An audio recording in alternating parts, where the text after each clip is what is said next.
Welcome back to Dead Reckoning, the Human Life Expectancy channel. New ways of living often create new ways of dying. In the coming decades, as new technologies and medical advances increase human life expectancy, there will also be new causes of death that will act to reduce HLE. In addition to the communicable and non-communicable diseases and injuries that kill us today, in the future, people could also die from a range of new causes that haven't recently resulted in material impacts on HLE. New and even more devastating pandemics could occur. A significant number of people could potentially die from nuclear and biological weapons of mass destruction, WMDs. While we've escaped large-scale catastrophes from WMDs since 1945, our luck could run out. Also, we'll see that climate change is already claiming many lives each year and could cause many more deaths.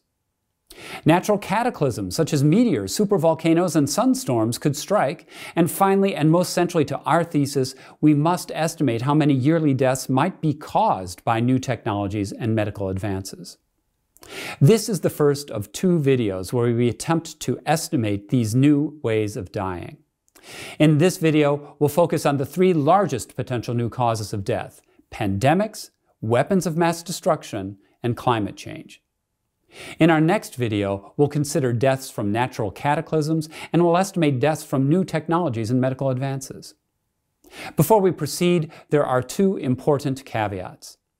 The first is that the dead reckoning process involves comparing potentially large numbers of lives saved to potentially large numbers of lives lost. As we covered in detail in our last video, far from being cold or heartless, this process is absolutely necessary to help as many people as possible to live as long as possible, as soon as possible, which is our core objective. The second caveat is that projecting deaths from things that haven't happened yet or recently is a terribly imprecise endeavor, which probably explains why there are so few publicly available forecasts. We considered playing it safe by simply throwing our hands up and saying that these risks can't be estimated. But in our view, that would be insufficiently helpful. The lack of a reasonable quantification of these risks leaves us rudderless and subject to irrational all-or-nothing thinking that either climate change, nuclear war, or pandemics is either the only risk that matters or is too complicated to evaluate and compare. Neither is true. The whole purpose of dead reckoning is to assign what probabilities we can to the causes of death so that we can plan and act to our individual and collective benefit. The dead reckoning approach requires that we examine how all causes of death, both those that have and have not recently caused deaths, might change in the future. If we ignore deaths from new pandemics, weapons of mass destruction, climate change, and other important factors, our overall estimate of how global HLE will evolve could hardly be considered robust, and our ability to make rational decisions about those risks would be critically impaired.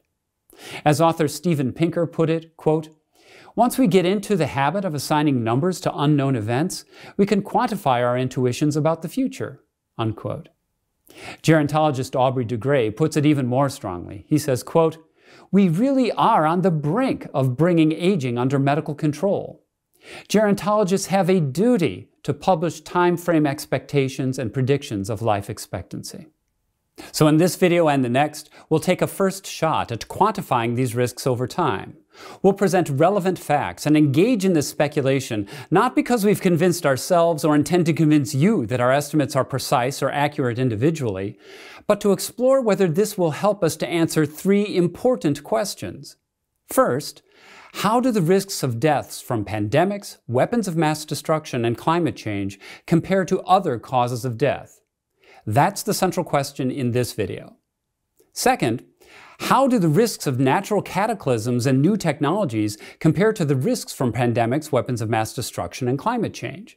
And third, how do the risks of genetic engineering and other new life-extending technologies compare? Questions 2 and 3 are the subject of our next video.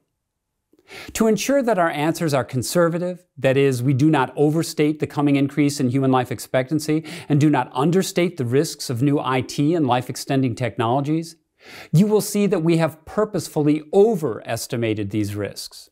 No one would be happier than we if these risks turned out to be lower. And spoiler alert, you'll see that even these rough initial quantifications lead to some very important answers. We'll show that, first, together the average yearly rate of pandemics, weapons of mass destruction, and climate change seems to be about 10% of total yearly deaths. That's less than the risks of dying from heart disease and cancer, and about the same as dying from injuries. Overestimated as these risks might be, this still suggests that they should be taken very seriously. Second, the risks from natural cataclysms and information technologies are each roughly 1/600th the risk of pandemics, weapons of mass destruction, and climate change. And third, the risks from genetic engineering and other new life-extending technologies are roughly 1/300th the risk of natural cataclysms in IT, and about 1/200,000th the risk of pandemics, weapons of mass destruction, and climate change. This argues strongly for their continued development. So, even if we're off by a factor of 2, 10, or even 100, there are still useful distinctions between these risks that we hope to illuminate. And of course, we expect that the numbers we use can and will change, and welcome input from anyone who can help to refine these estimates. That's the whole point. With those caveats out of the way, let's proceed to estimate deaths from new pandemics. Over millennia, plagues and new diseases have taken an extraordinary toll on humanity. Between 1331 and 1353, the Black Death killed 200 million, approximately 15% of the global population. Between 1520 and 1979, smallpox killed 50 million. Between 1918 and 1920, the Spanish flu killed 40 million. Between 1981 and 2019, HIV/AIDS killed 25 million. And since 2019, COVID has killed over 6 million people. While these numbers are horrific, it is at least good to see that these numbers are going down over time. With the emergence of antibiotics, new vaccinations, public health systems, and vastly increased abilities to detect and treat pandemics, this threat has receded. But as COVID proves, it's not likely to go away. So, what forecast should we use for pandemics? A 2019 scientific study used methodologies used by actuaries and insurance companies to conclude that the expected number of pandemic-related deaths is about 720,000 per year, or 1.2% of 2019 deaths. However, there are good reasons to think that this estimate might be high. Another study found that there's a tendency to over-predict mortality from pandemics. Also, in our video, How Will You Die?, we saw that as a cause of death, communicable diseases fell by 43% between 2000 and 2019. And we showed that mobile digital information, AI, and other new technologies could accelerate this trend. For example, medical advances, including our abilities to read and write genomes, should put us in a better position to cure or at least lessen the impact of new communicable diseases that arise. Note how quickly we were able to sequence the COVID virus and develop an mRNA vaccine. This suggests that deaths from other new diseases might fall accordingly. Despite these reasons that it might be lower, for conservatism, we chose to reflect the current WHO estimate of 720,000 deaths per year for pandemics in our estimates of future HLE. What about deaths from wars and weapons of mass destruction, WMD? Current deaths from collective violence and legal intervention are reflected in current death statistics at about 72,000 deaths per year, which is only 0.1% of current deaths. Future deaths from wars are difficult to predict, but appear to be on a long-term downward trajectory. Cognitive psychologist Steven Pinker's extraordinarily compelling and thorough book, The Better Angels of Our Nature, concludes that violence is now less than 1/500th as prevalent as it had been throughout human history, even including all the wars of the 20th century and terrorism, due to factors that digital technology helps to promulgate: empathy, self-control, the moral sense, and reason. Also, author Matt Ridley adds in his book, The Rational Optimist, that humans have always been on a path of rapid improvement, and it would be irrational to assume that this will not continue into the future.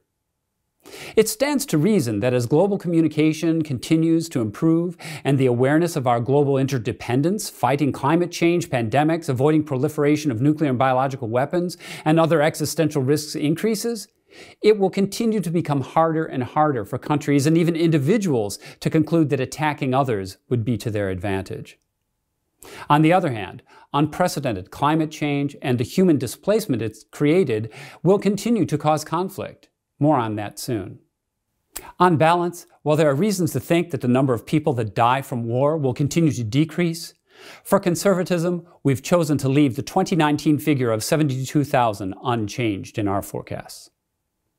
Nuclear and biological weapons of mass destruction, WMDs, could create many more new deaths. Deaths from these weapons are not reflected in recent mortality statistics and remain a real possibility. Therefore, they have to be reflected in HLE estimates going forward. How might we estimate the expected yearly deaths from WMDs? We know the destructive power of atomic bombs from the ones that the US dropped on Hiroshima and Nagasaki in 1945. In Hiroshima, the 15-kiloton bomb killed 140,000 people. In Nagasaki, the 21-kiloton device killed 70,000. Both these cities were turned into wastelands from the blast's shock waves and associated fires. Modern nuclear weapons average more than 100 kilotons yield, over 6 times larger. On the other hand, the fact that nuclear weapons haven't been used since 1945 is positive evidence of humanity's ability to allow thought and reason to dominate short-term interests and emotions, offering hope that we may continue in this vein in the future. Also, controls and treaties have been put in place to reduce the threat of nuclear war.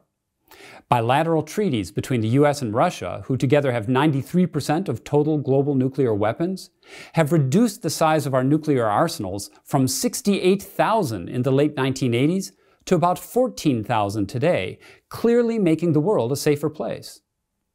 Also, the 1970 Nuclear Non-Proliferation Treaty aims to prevent the development of nuclear weapons in all countries beyond the original 5: United States, Russia, the United Kingdom, France, and China.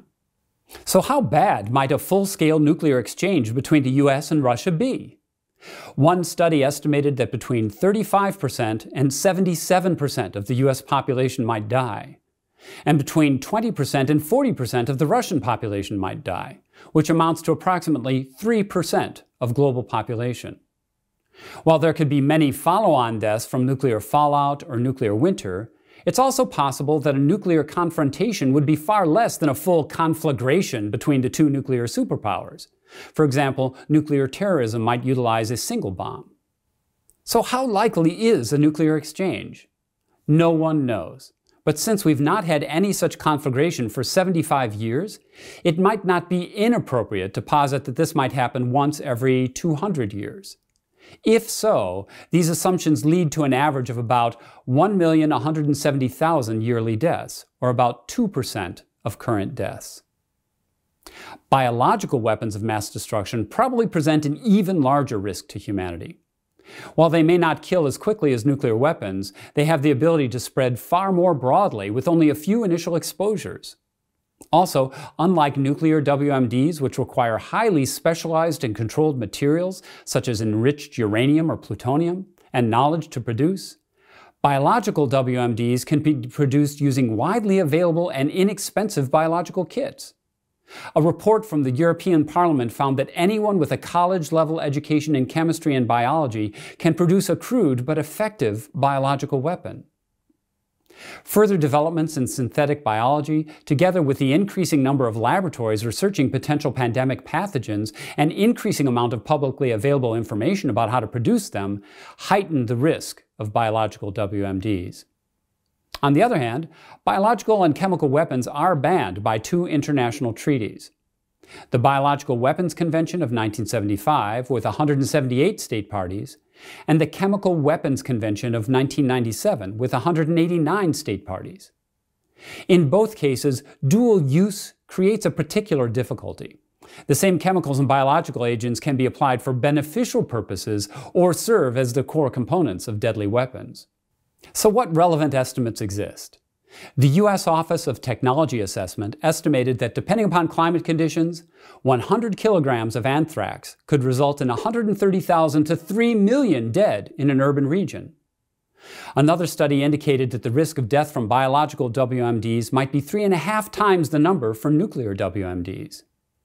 However, aided by these technologies, governments with good public health systems are increasingly able to identify and slow or stop the spread of pandemics.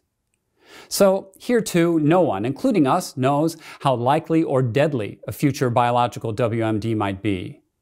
But if we broadly assume that the percentage of the population that could be impacted by a biological WMD is the same as we assumed might be impacted by a nuclear WMD, but predict that it might happen every 100 years instead of every 200 years for nuclear WMDs, we end up with a rough estimate of 2.3 million average yearly deaths, which is twice the number we chose for nuclear WMDs. In addition to deaths from WMDs, many lives are at risk from climate change. As a result of human activity since the Industrial Revolution, carbon-based gases in our atmosphere have risen from 228 parts per million to 407 parts per million, the highest levels in at least 800,000 years. It's not a coincidence that this occurred as global CO2 emissions increased exponentially. It's estimated that a molecule of CO2 produced by burning fossil fuels will trap 100,000 times more heat than was released in producing it during the course of its life in the atmosphere. This has resulted in a greenhouse effect. So far, the average global temperature has increased by 1 degree Celsius, and it's expected to reach 1.5 degrees by 2035, 2.0 degrees by 2053, and 3 degrees Celsius by 2100. We're clearly on a bad trajectory. 19 of the 20 warmest years have occurred since 2000, with 2016, 2019, and 2020 constituting the top three. Catastrophic climate change has been defined as an increase in global average temperature greater than 3 degrees Celsius. It's predicted that if that were to happen, there could be catastrophic collapses in global ecosystems. The evil twin of global warming is ocean acidification. About a third of the carbon we've released into the atmosphere has already been absorbed by our oceans. As a result, the pH of the oceans has already fallen from 8.2 to 8.1. And note that since the pH scale is logarithmic, this is actually more than a 25% increase. And the ocean's pH is predicted to fall to 7.8 by 2100, at which point the oceans will be 150% more acidic than they were prior to the Industrial Revolution, and ecosystem collapse is predicted. Among many other impacts, this will dramatically affect corals and other species that rely on calcification for their survival. To build their shells or exoskeletons, coral and other calcifiers, including shellfish, crustaceans like shrimp and lobsters, marine and snails, and echinoderms such as starfish and sea urchins, must join calcium ions and carbonate ions to form calcium carbonate. When CO2 dissolves in water, it forms carbonic acid, which lowers the pH, reduces the number of carbonate ions that are available, and makes calcification more difficult. In recent decades, coral cover in the Caribbean has declined by 80%. Author Elizabeth Kolbert and others say that we're in the midst of the sixth great extinction, which has been created by man. Extinctions are occurring at over 1,000 times the background rate. Today, global warming is occurring at least 10 times faster than it did at the end of all past glaciation events. To keep up, organisms will have to migrate or otherwise adapt 10 times more quickly, a challenge that many will fail. Even worse, habitat reduction, roads, and clear-cutting make migration much more difficult, while global trade and commerce allows pathogens and invasive species to spread. Many animals are in rapid global decline, including amphibians, corals, bats, pandas, large cats, lions, tigers, cheetahs, and jaguars, elephants, rhinos, and bees, just to name a few. One recent study predicts that 1/3 of all animal and plant species could face extinction by 2070 due to climate change. A 2019 Global Biodiversity Assessment by the Intergovernmental Science Policy Platform asserts that out of an estimated 8 million plant and animal species, 1 million are currently threatened with extinction. And humans might be particularly vulnerable.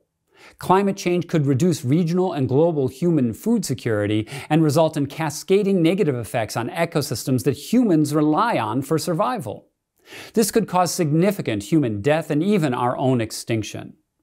Anthropologist Richard Leakey has warned, quote, Homo sapiens might not be only the agent of the sixth extinction, but also risks being one of its victims. This is no idle threat. A collapse in our ecosystems could impact our ability to feed ourselves or cause an imbalance in life forms, for example, the rise of bacteria, viruses, insects, or other pests that would be detrimental to our species' survival. In addition, in 2017, environmental and reproductive epidemiologist Shana H. Swan published a paper showing that sperm concentration among random men in Western countries fell 52% between 1973 and 2011. While the cause is still uncertain, man-made chemicals in our environment are a prime suspect. The sixth extinction is unquestionably happening, is likely irreversible, and threatens at least 1 million species, including Homo sapiens. While apex species have proven highly vulnerable because they usually depend on other species and stable ecosystems for survival, there is reason to hope that Homo sapiens' unique ability to adapt might allow us to find ways to survive as conditions change. Many have suggested useful things that we can do to reduce this existential risk. Reduce carbon emissions by switching to energy sources that don't involve burning fossil fuels. Since large-scale animal farming is responsible for most methane emissions, switching to a vegetarian diet, meat substitutes, or cultured meat can help. Preserve forests, permafrost, and coastal marine systems that store large amounts of carbon. Develop and implement methods of removing carbon from the atmosphere, such as sequestration of carbon dioxide. Support and expand global coordination of climate control efforts. In 1972, the United Nations created the United Nations Environment Program to be the leading global environmental authority that sets the global environmental agenda, promotes the coherent implementation of sustainable development, and serves as an authoritative advocate for global environments. In 2021, the U.S. rejoined the 2015 Paris Agreement, where 196 nations agreed to set the world on a course towards sustainable development, aiming at limiting warming to 1.5 to 2 degrees Celsius above pre-industrial levels. Such agreements will need to be strengthened and multiplied to minimize the risks and deaths from climate change in the future. There's also the possibilities that our technologies could save us from climate change. Author Thomas Costigan and others have written extensively about how we might hack the Earth's climate by using advanced technology and engineering solutions. In addition, we've suggested that genetic engineering could be used to reprogram ourselves and other species to adapt to changing environmental conditions. So what rate of deaths from human-driven climate change might we see going forward? Given the fact of climate change, ocean acidification, the sixth extinction, and its potential to impact humanity, and the fact that we've yet to make material progress in curbing global carbon emissions, you'd think there'd be plenty of estimates about the impact of climate change on our species. Unfortunately, you'd be wrong. The effects of climate change on humans and life expectancy are so broad that few have ventured estimates of overall deaths. The World Health Organization published one helpful study saying that climate change is, quote, the single largest health risk facing humanity, unquote. It highlights many increased sources of death, from injury associated with extreme weather to heat-related illness, respiratory illness, waterborne and other diseases, malnutrition, and impacts on health services. It estimated 250,000 increased deaths per year just from malnutrition, malaria, diarrhea, and heat stress. Total impact from climate-related factors must be larger. In absence of a comprehensive study and readily available estimate from a trusted source, and once again in the name of conservatively overestimating this risk, we feel compelled to consider that there could be a 5% chance that climate change could result in the deaths of 10% of humanity by 2040. That works out to an expected 2 million human deaths per year, or about 8 times higher than the WHO's estimate. While we would, of course, be delighted to be overstating this risk, we also perceive the possibility that more than 10% of humanity could be lost due to climate change within this time frame. The undeniable truth is that through our actions and inactions, humanity is currently badly mismanaging the volitional evolution of life on Earth, causing massive unintended damage to ourselves and other species. Since this will be humanity's largest, longest-lasting legacy, the clear imperative is to devote the time and resources to become effective guardians and curators of life on Earth. More about this in future videos. So, in summary, 3 factors offer significant prospects for reducing HLE going forward. Conservative and pessimistic estimates are that together, new pandemics, weapons of mass destruction, and climate change could be responsible for an average of approximately 6 million yearly deaths going forward, or approximately 1/10 of current yearly deaths. In our next video, we'll compare these numbers to potential new deaths from natural cataclysms and, importantly for our overall thesis, potential deaths more directly caused from new technologies and medical advances. In the meantime, please hit the like button below, subscribe to the Human Life Expectancy channel to make sure you don't miss our next videos, and post comments for the topics you'd like to have us cover. Please also leave comments for any additional sources and helpful information you might have to refine these estimates. Thanks for joining us. Until next time, as we say at Human Life Expectancy Inc., Hi Hua! Please, do what you can to help yourself and help us all to live longer.